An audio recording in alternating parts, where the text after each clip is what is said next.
जय भोले बाबा की। नमस्कार दोस्तों, आज की वीडियो में हम लोग बात करेंगे कि भगवान शिव जी अपने शरीर पर भस्म क्यों लगाते हैं। तो कृपया वीडियो को लास्ट तक ज़रूर देखना। दोस्तों, भगवान शिव को यूं ही देवों का देव महादेव नहीं कहा जाता है। उनकी महिमा अपरंपार है। वह जन्म और मृत्यु के बंधन से मुक्त है और दूसरों के दुखों को हरने वाले हैं। वे इतने भोले हैं कि भक्तों की थोड़ी सी भक्ति से ही प्रसन्न होकर उन पर अपना आशीर्वाद बरसा देते हैं, इसलिए उनको भोलेनाथ भी कहा जाता है।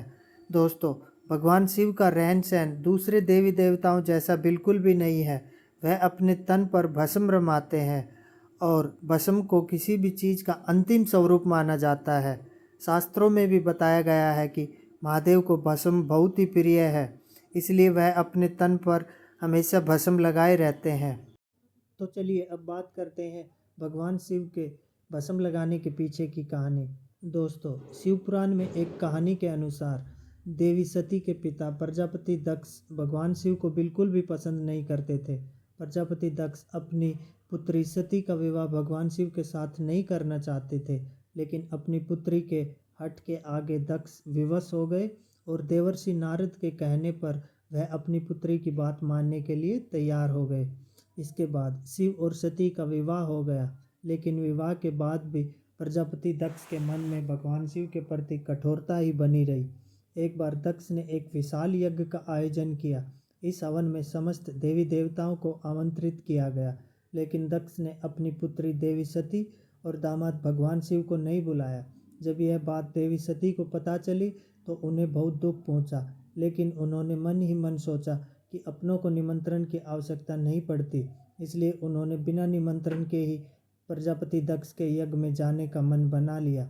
जब देवी सती बिना किसी निमंत्रण के ही यज्ञ में जाने लगी तो भगवान शिव ने उन्हें बहुत समझाया कि उन्हें बिना निमंत्रण के यज्ञ में नहीं जाना चाहिए, लेकिन देवी सती नहीं मानी और अपने पिता के घर यज्ञ में पहुंच गई।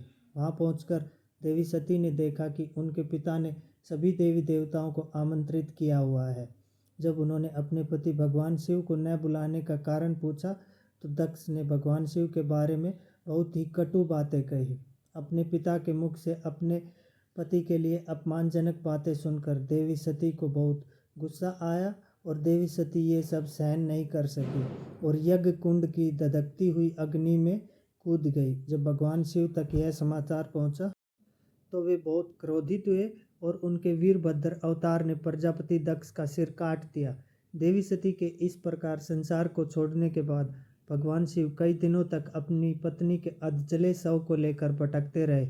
सती के वियोग में भोलेनाथ ने संसार के प्रति अपनी जिम्मेदारियों से मुंह मोड़ लिया। महादेव सती के शव को छोड़ने के लिए तैयार ही नहीं थे। महादेव की स्थिति देखकर सभी देवता सोच में पड़ गए कि अगर महादेव अपने कर्तव्यों का निर्वाह नहीं करेंगे तो यह संसार कैसे चलेगा। इस कारण से भगवान विष्णु ने अपने सुदर्शन चक्कर से देवी सती के शव के कई टुकड़े कर दिए और भगवान शिव के हाथों में शव से निकली राख रह गई। भगवान शिव ने देवी सती की उस राख को अपने पूरे शरीर पर लगाकर सती प्रेम को याद किया और देवी सती को हमेशा के लिए अपने अंदर समाहित कर लिया। इस दिन के बाद से भगवान शिव शरीर में भस्म लगाने लगे और भगवान शिव शरीर में भस्म लगाकर यह संदेश भी देते हैं कि इस संसार में कुछ भी स्थायी नहीं है, सब कुछ नश्वर है। कोई वस्तु और व्यक्ति चाहे कितनी भी सुंदर क्यों न हो, लेकिन उसे एक न एक दिन जलकर राख हो ही जाना है। इस कारण से इस नश्वर जीवन पर कभी भी अहंकार नहीं करना चाहिए। भस्म संपूर्ण संसार को याद कराती है कि इस संसार की हर एक चीज़ का अंतिम सत्य यही है। तो आपको आज की हमारी वीडियो कैसी लगी? अगर आपको वीडियो अच्छी लगी हो तो प्लीज़ हमारे चैनल को सब्सक्राइब करना और वीडियो को लाइक और कमेंट में जय शिव शंकर ज़रूर लिखना। दोस्तों, नमस्कार।